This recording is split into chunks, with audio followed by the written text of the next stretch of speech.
welcome back. I'm glad to have you here. Today, I'm going to answer a question that I get asked so many times, but particularly today, it's come through from Jenny. And Jenny has asked me, what is better to buy? Particularly because right now, there's so many people having FOMO about the market. They really want to get in, and it's reflected in the way that the prices are growing.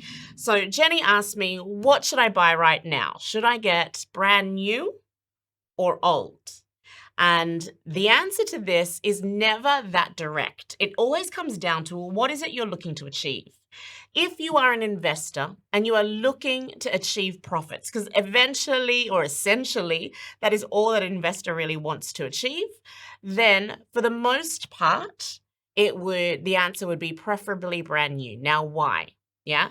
Because when we're looking at brand new or near new, even doesn't have to be completely brand new, near new properties, the holding costs or the amount that you need to maintain the property, to hold on to that property, everything that you pay from mortgage repayments to maintenance costs, these are typically easier and makes more financial sense for a new or near new property, particularly due to depreciation that comes from that property. However, if you are looking to buy something that you want to add value to and you're looking to hold on to it for a shorter period of time, then that is when you might consider a older style property. And the reason for that is in a rising market, as long as you've done the calculations, as long as you are sure of the time frame that it'll take you to do some upgrades to the property, in a rising market, it is tempting and it can be an extremely good idea to get into an older style property, update it, do some renovations, preferably cosmetic renovations rather than big changes. And then it might give you the opportunity to flip within that same market while it's still rising. Now, of course, there are huge risks with that, so you need to be careful because a market could turn at any moment. And I personally have actually seen both sides of that happening, where we were in a market that we were going to flip a property. We went in to renovate that property, and within that same period of time, and it was a very short period of time, the market took a turn. So, I've been on that side, but I've also been on the side where the market was increasing. We were able to get into a property, update the property, and sell while the market was on its high. So that is a really, really exciting result to have.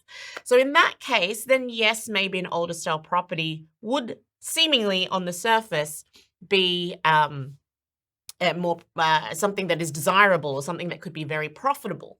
However, if you are looking, which mainly the game is for most investors, and the best games with property are usually for the long term. Okay, usually for the long term. And if that is the case, then newer property is usually a more financially sound bet. Yeah. There are so many variables that can come into play, so it's hard to blanket answer that question. And what we would need to do is look at the specific properties themselves.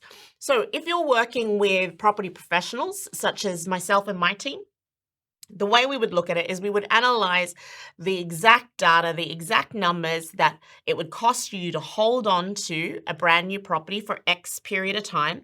And we could compare that to an older style property of a similar price range and how much that would cost you to hold on to for the same period of time. And that will give you a more educated understanding for you to make your decision. Yeah, you could make a more educated decision based on the real numbers in front of you. So whilst there is no exact answer to old, should I buy old versus new? And often the argument, sort of segue here, but often the argument for people saying, okay, I want why would I buy this brand new property?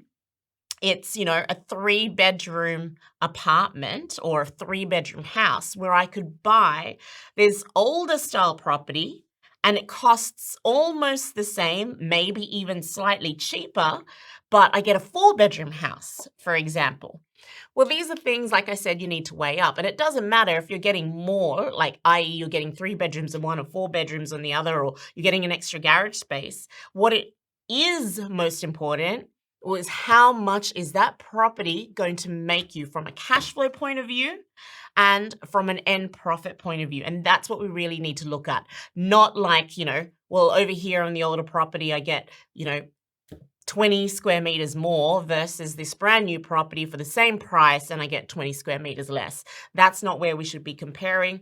You compare on the numbers, because ultimately at the end, as an investor, that's what counts. I hope you enjoyed that. If you have any further questions or if you want me to dive into that a little bit more, you have the opportunity to meet with us and we can go through your particular questions or your particular scenarios, or perhaps you might just want us to answer one of your questions here on this site. All you need to do is like the video, subscribe, hit the little bell icon so that you get notified for when our next videos come out. And if you've got the questions, put them in the comments and we will answer them for you here. Looking forward to chatting with you soon.